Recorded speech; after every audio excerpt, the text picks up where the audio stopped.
Seated in this historic venue, my colleague in cabinet and good friend,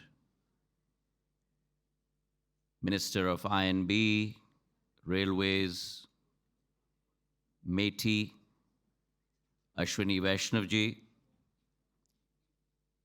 the MD and CEO of the raison d'etre of our presence here tonight,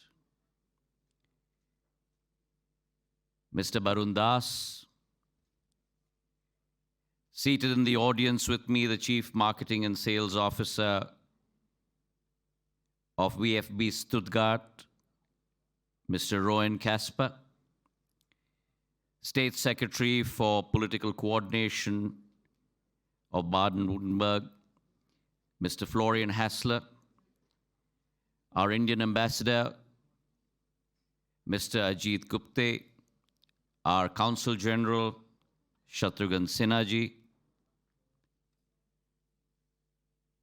an old family friend and in a league of his own, someone who has taken India to shores across the seven seas,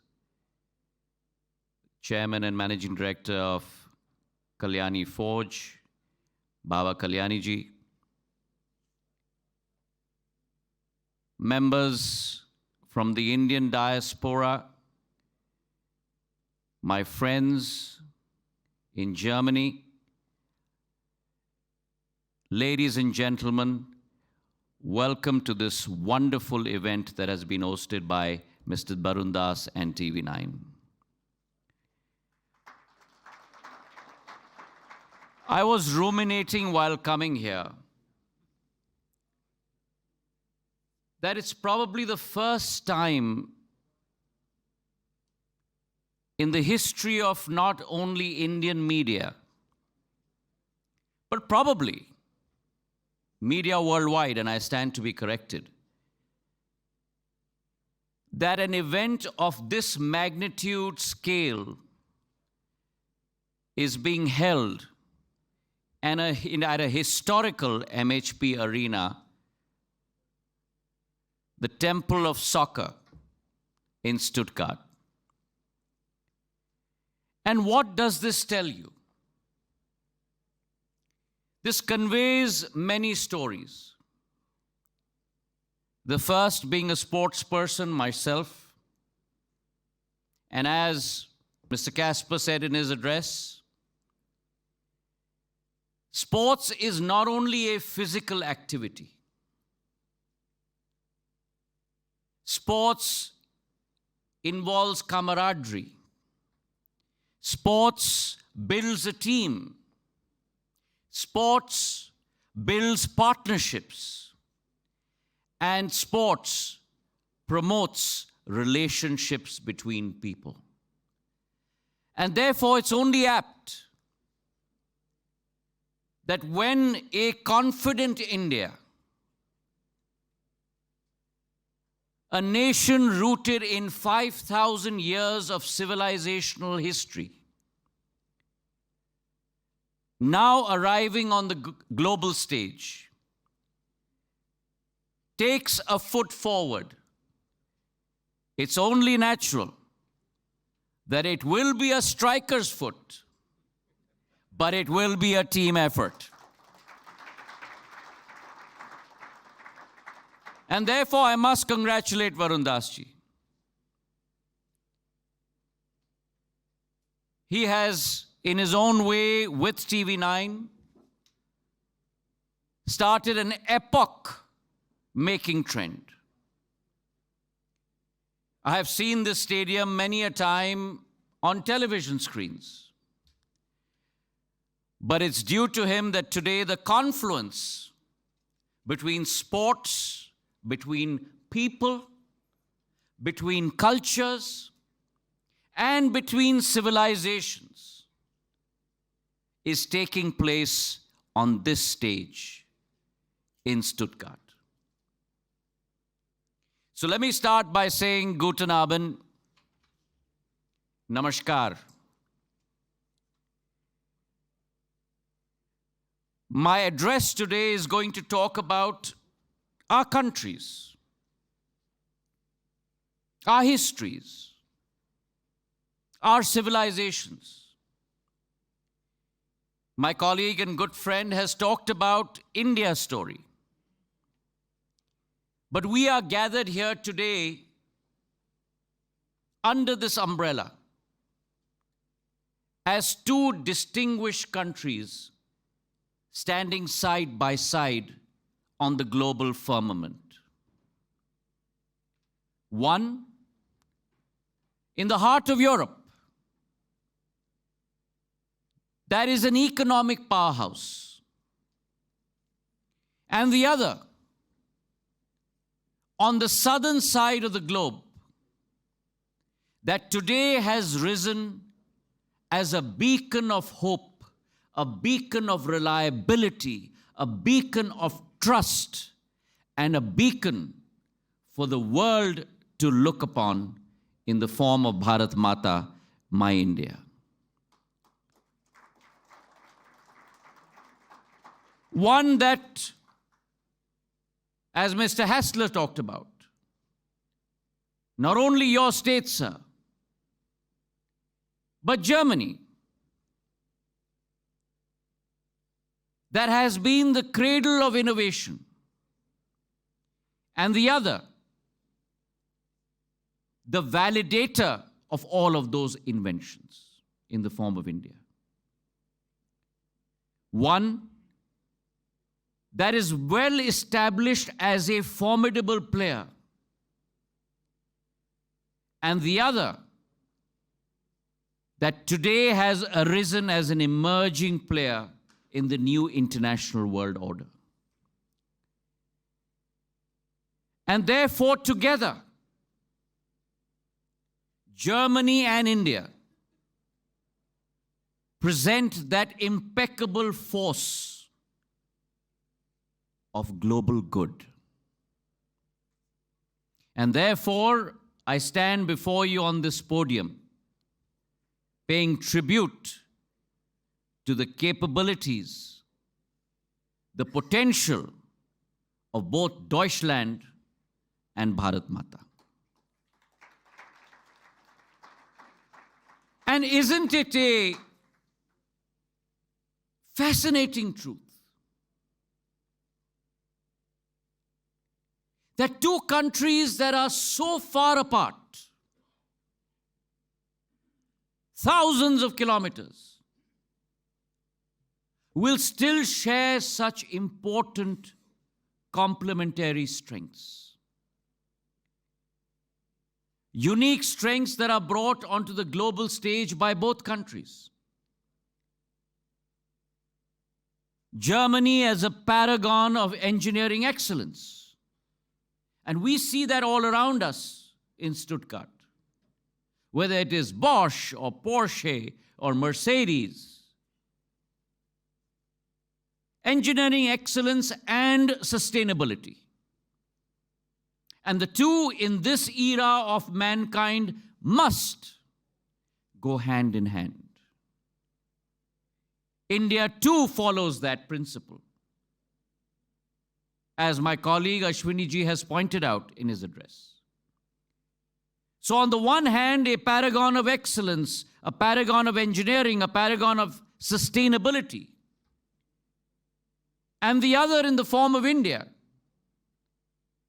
representing youthful prowess.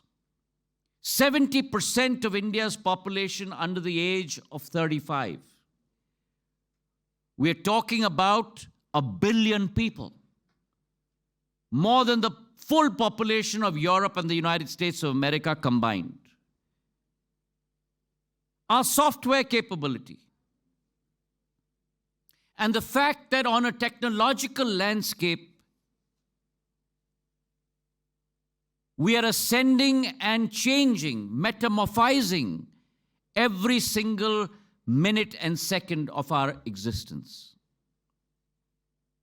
These complementary strengths, I really believe, nurture a relationship that has been steeped to look at global challenges and present a shared future to the world. And therefore, in the global jigsaw, Germany and India blend seamlessly together. Now, these characteristics, ladies and gentlemen, these attributes and these capabilities are rooted in a sense of mutual understanding and partnership. German philosopher Johann Gottfried Herder once remarked, and I quote, "Mankind's origins can be traced to India, where the human mind got the first shapes of wisdom and virtue," unquote. And this sentiment echoes the history of both our nations' exchanges with each other. Barun Das ji in his address was just talking about Rabindranath Tagore ji. Rabindranath Tagore visited Germany multiple times.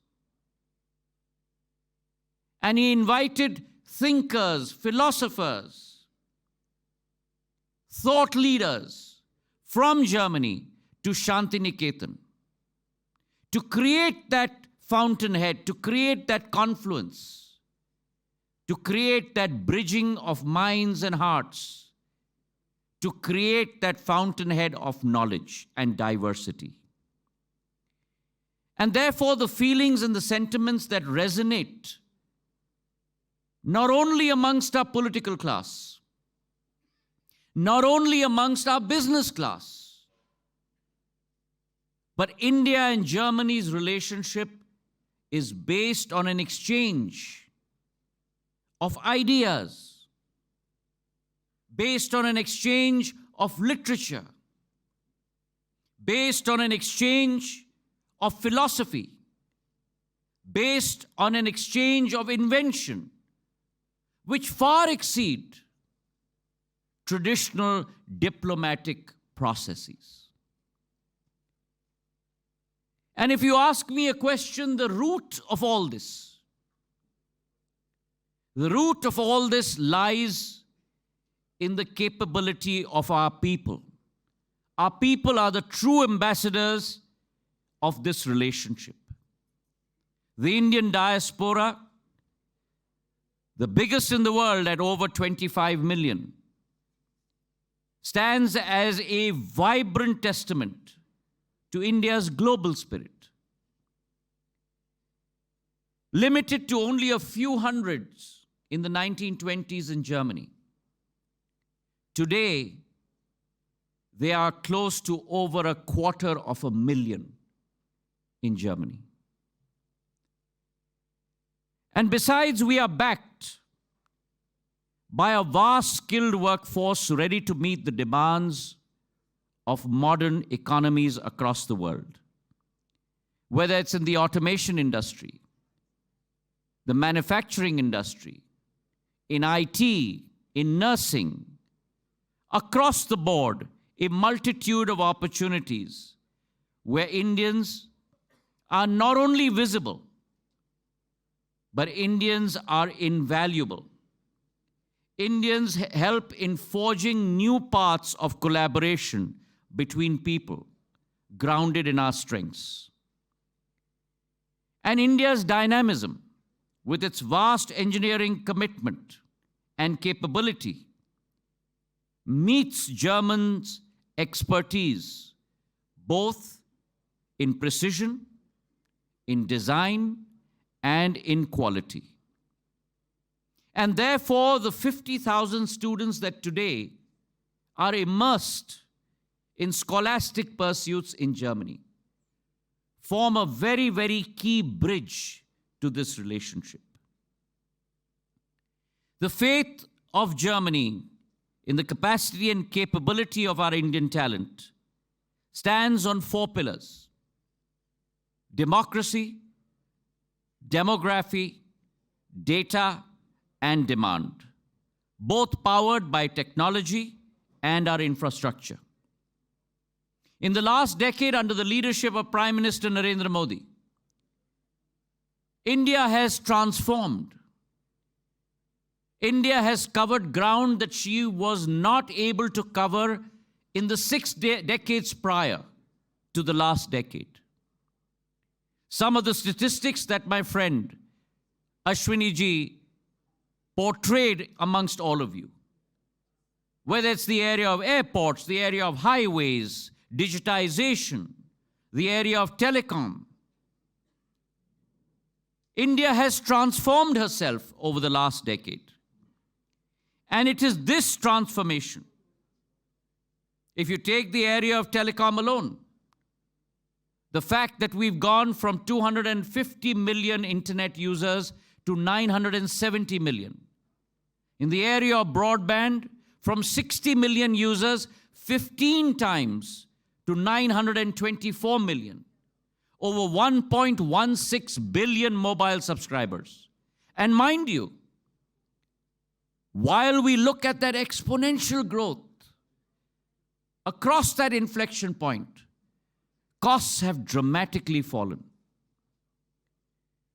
1 GB of data that would cost close to $3.4 today costs close to about 11 cents. Voice that would cost 50 paise a minute today costs only 3 paise a minute.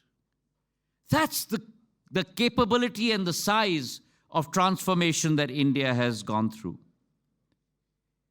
And today, that transformation is seen by German companies that are in India. Take the example of Mercedes-Benz. When Mercedes-Benz first entered the Indian market over 35 years ago, they described their strategy in terms of strategic patience. Today, Mercedes is the largest luxury car manufacturer in India. And this also speaks to the arrival of Indian consumerism, which today has become sophisticated, has become advanced, has become discerning. And therefore, I do believe that if you look at the Indian market, which opens up tremendous opportunities for German innovators, German entrepreneurs, German businessmen, German startups, not only to make in India, but as Prime Minister Modi says, make in India, but make for the world. And I see 5 pillars on which this relationship can be strengthened. The first, bilateral trade. We are today at close to $26.5 billion in terms of bilateral trade. Germany is one of the largest FDI investors in India. Over 2,000 German companies today are present in India with an investment of greater than $15 billion. And leaders on both sides. Prime Minister Modi on one side, the German Chancellor, His Excellency Scholz, on the other, have been working assiduously to increase that exchange. The 7th IGC that was held in India was tremendously successful. And our German Chancellor, His Excellency Scholz himself, started off the German Incubator Accelerator program in India, by which Indian companies could enter the German market. The second pillar is the collaboration in the defense sector. The Indo-Pacific, no longer the Asia-Pacific, but the Indo-Pacific, security, peace, and tranquility is mandatory in that area. And many Indian startups in the defense sector, many Indian companies in the defense area are today venturing forward. And that collaboration between Indian and German defense manufacturers can give a great fillip to international new innovation in the days to come. The third, going back to where I started from, is the cultural exchange between our people. And I believe that students, an exchange amongst them, is a fundamental precept of that.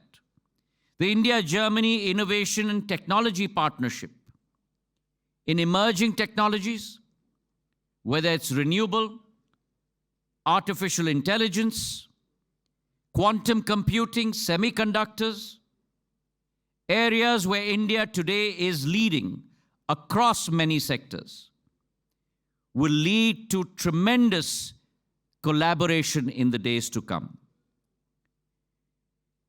I also do believe that the innovation and incubation program for students and the exchange of that will lead to a tremendous fillip in our relationships. And here we have taken a leaf from the German repertoire, where vocational training, experiential training is very much a part of your essential curriculum. This year in the budget, the Prime Minister has heralded the Prime Minister's internship scheme in India, where 125,000 students in the first year will get to experience internships with the top firms across the length and breadth of our nation. The final pillar is our commitment to sustainability.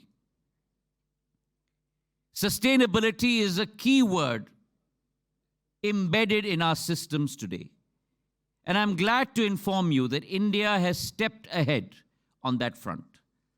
The Green Hydrogen Task Force that has been put together in India will ensure the fulfillment of our common goals towards decarbonization across all industrial and manufacturing processes, and will ensure that the goals of the Paris Agreement become a reality.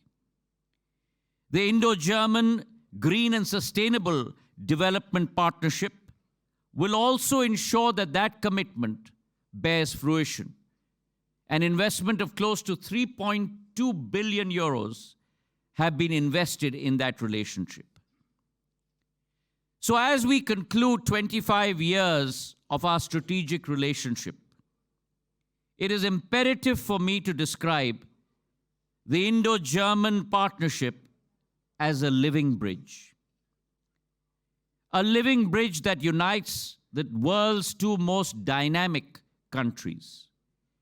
A bridge that is not built on steel or stone, but built on shared beliefs, ideals, and values. Our connection is also the people, the ideas, and the values that empower each other and, in turn, the world. Marching forward over the next 25 years,